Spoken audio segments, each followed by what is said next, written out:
السلام عليكم ورحمة الله تعالى وبركاته. إذا مرحبا بكم في الدرس الثامن عشر، التماثل المحوري للسيمتري أكسيال. ننتقل إلى أكتشف وأتمرن. إذا أرسم مماثل كل شكل بالنسبة لمحور لمحور الملون بالأحمر. إذا مباشرة ننتقل إلى رسم مماثل. إذا نضع هذه النقطة ثم نحسب. إذا كم من مربع لدينا لكي نصل إلى محور التماثل؟ إذن واحد. إذن هذه النقطة ثم نضع نقطة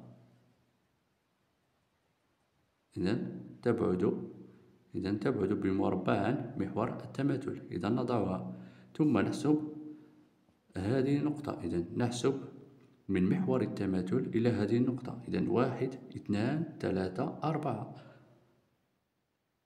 ثم نحسب واحد، اثنان، ثلاثة، أربعة. ثم نضع النقطة. نفس الشيء بالنسبة لهذه النقطة. نحسب واحد، اثنان، ثلاثة، أربعة. إذا نحسب من محور التماثل واحد، اثنان، ثلاثة، أربعة. ثم نضع النقطة. ثم نحسب هذه النقطة الرابعة. واحد، اثنان، ثلاثة. ثم نضع النقطة. واحد، اثنان، ثلاثة. ثم بعد ذلك النقطة الخامسة. إذا تبعد بمربع. إذا واحد. إذا ثم نضع واحد. نفس الشيء بالنسبة للنقطة الأخيرة والسادسة. إذا واحد، اثنان، ثلاثة، أربعة، خمسة. ثم واحد، اثنان، ثلاثة، أربعة، خمسة. ثم بعد ذلك نقوم بربط هذه النقط. إذا كما تلاحظون نربط هذه النقط لنحصل على هذا الشكل. ثم ننتقل مباشرة إلى الشكل الثاني. إذا بنفس الطريقة كما تلاحظون. إذا هذه النقطة مثلا سنقوم بالحساب. إذا كم تبعد عن محور التماثل؟ إذا واحد، اثنان. إذا واحد، اثنان. ثم نضع النقطة. ثم النقطة الثانية واحد، اثنان. إذا واحد، اثنان. نضع النقطة. ثم هذه النقطة هي توجد على محور التماثل. إذا مماثلتها نفسها هي توجد على محور التماثل. ثم نفس الشيء بالنسبة للنقطة الرابعة، مماثلتها توجد على محور التماثل. إذا ثم نقوم برسم الشكل مباشرة. إذا نربط الشكل لنحصل على هذا الشكل كما تلاحظون. ثم الشكل الثالث. إذا نقوم بحساب. إذا دائما محور التماثل يحافظ على المسافة. إذا كما تلاحظون هذه النقطة توجد على محور التماثل. إذا مماثلتها هي نفسها. ثم ننتقل إلى هذه النقطة الثانية. إذا نحسب واحد، اثنان، ثلاثة، أربعة. إذا نحسب واحد، اثنان، ثلاثة، أربعة. ثم نضع النقطة. نفس الشيء بالنسبة لهذه النقطة.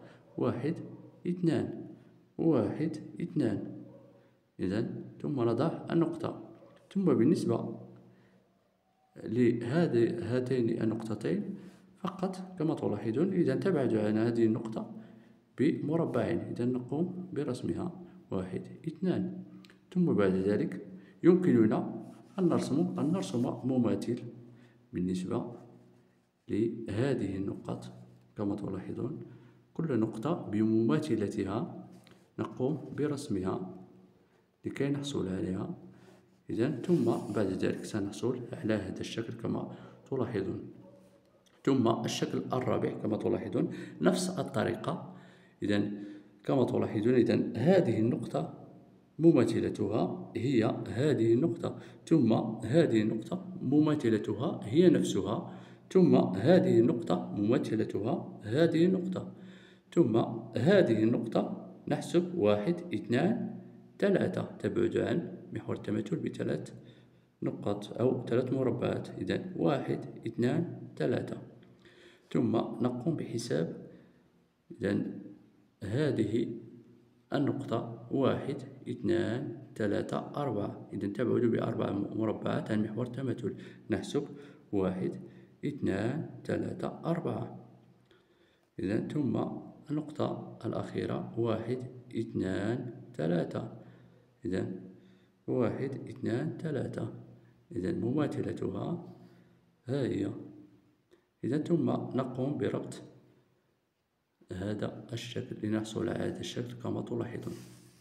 إذا ثم ننتقل إلى التمرين الثاني. إذا أحدد محور أو محاور تماثل كل شكل مما يلي. إذا الشكل الأول، إذا كما تلاحظون محور تماثله هو هذا الشكل، واضح. ثم محور تماثل الشكل الثاني إذا سيعطينا إذا مماثل الشكل بالنسبة لهذا المحور. ثم بالنسبة لهذا الشكل سيعطينا محوري تماثل. إذا المحور الأول ثم المحور الثاني. ثم الشكل الرابع محور التماثل يوجد هنا ثم هنا. إذا كيف نعرف أنه محور تماثل؟ مثلا هذا سيعطينا هذا الشكل، وهذا سيعطينا نفس الشكل كما تلاحظون.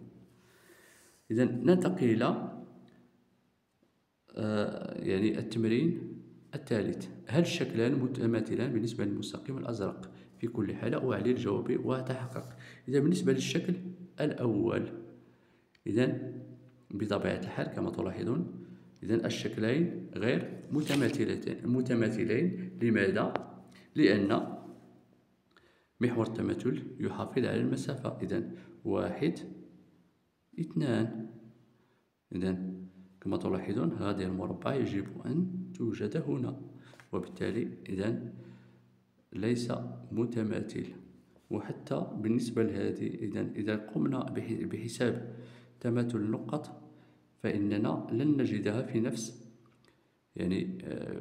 في نفس المسافة، وبالتالي محور التماثل بالنسبة لهذا الشكل إذا ليس هو هذا الشكل، واضح. ثم ننتقل إلى هذا الشكل. نعم، إذا هذا محور التماثل بالنسبة إذا محور التماثل هو هذا الذي تلاحظون. إذا هذه النقطة تعطينا هذه النقطة، ثم هذه تعطينا هذه. إذا هذه تعطينا هذه النقطة، ثم هذه النقطة تعطينا هذه النقطة. إذا بنفس المسافة. إذا نقوم بحساب المسافة من هنا إلى هنا، من هنا إلى هنا. إذا سنلاحظ أن هذا الشكلان متماثلان بالنسبة لمحور التماثل. إذا بالنسبة لهذا الشكل الثالث إذا كما تلاحظون إذا ليس له محور تماثل، أو ليس بمحور تماثل. ثم الشكل الرابع، نعم، إذا كما تلاحظون يعطينا نفس المسافة. إذا هذه النقطة تعطينا هذه النقطة، ثم هذه النقطة تعطينا هذه النقطة، ثم هذه النقطة تعطينا هذه النقطة، ثم النقطة الأخرى تعطينا. إذا هذا الشكل يعطينا هذا، ثم الشكل الآخر ديال المثلث يعطينا هذا الشكل. إذا نعم، إذا أعلل جوابي. إذا كيف أعلل؟ إذا لابد أن يكون لدي نفس المسافات لكي يوجد عندي محور تماثل. إذا كما تعلمون أن محور التماثل أو التماثل المحوري يحافظ على المسافة ويحافظ على قياس الزوايا. ننتقل إلى التمرين الرابع. إذا رسمت خديجة شكلا ومماثله بالنسبة للمحور معلوم في كل حالة، ثم قامت بمسح المحورين. انقل كل شكل في شبكة تربيعية، ثم أرسم كل محور تماثل. كيف أتحقق أن كل محور رسم بشكل صحيح؟ إذا بطبيعة الحال سأقوم بتجربة هذا الشكل. إذا كما تلاحظون هذا الشكل الذي تشاهدون هو هذا الشكل. إذا محور تماثله إذا يجب القيام بطي الشكل.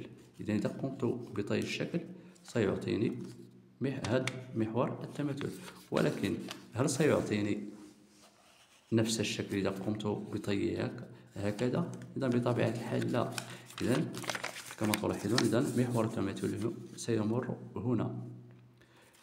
إذا بالنسبة للشكل الثاني إذا سيعطيني محورين كما تلاحظون. إذا المحور الأول، ثم سأقوم برسم المحور الثاني. إذن كما تلاحظون، إذن المحور الثاني تم رسمه. إذن ننتقل الآن إلى التمرين. إذن كيف أتحقق أن كل محور رسم بشكل صحيح؟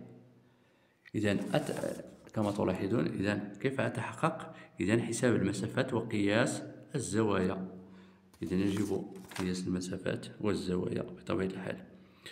ثم إذن التمرين الخامس، تأكد باستعمال الأنسوخ أن الشكل الأحمر مماثل للشكل الأخضر. إذن A B تساوي A بريم B بريم. إذن يجب عليك وضع الأنسوخ لكي تتأكد من أن A B كتساوي A B بريم. إذن كما تلاحظون، إذن هنا A B كتساوي، إذن A B تساوي، إذن انطلاقا من الشكل، إذن لا بد من وضع الأنسوخ. أنا لم أقوم بتجريب الأنسوخ. إذن انطلاقا يتضح لي أن الشكل متماثل. ثم سي A كتساوي سي A بريم. إذن سي A كتساوي سي بريم A بريم. إذن متماثل. ثم شعاعي القرصين. إذن القرص الأول، إذن يجب حساب، إذن يجب مقارنته انطلاقا من وضع ماذا؟ الأنسوخ، لكي تقارن شعاع هذه الدائرة أو هذا القرص مع هذا القرص. إذن يتضح أن شعاع إذن أس يساوي أو بريم سي بريم. إذن قياس الزاوية السي بي وقياس الزاوية السي بريم، إذن الزاويتين السي بي، إذن عند استعمال الأنسوخ السي بي، إذن الزاوية السي بي تساوي أ بريم سي بريم بي بريم. إذن ماذا ألاحظ؟ ألاحظ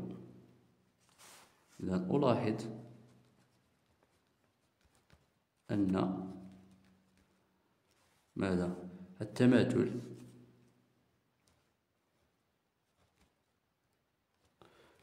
المحوري يحافظ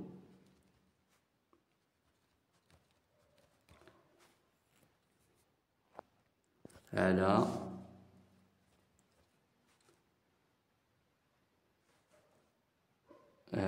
ماذا؟ على قياس الزوايا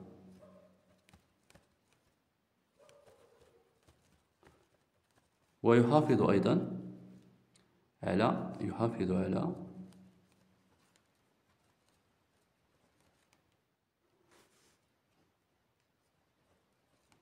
المسافة. إذن يجب أن يكون قياس المسافة نفسها. إذن هذه الخاصيتان التي يمكن أن نحصل عليهما انطلاقا من هذا التمرين.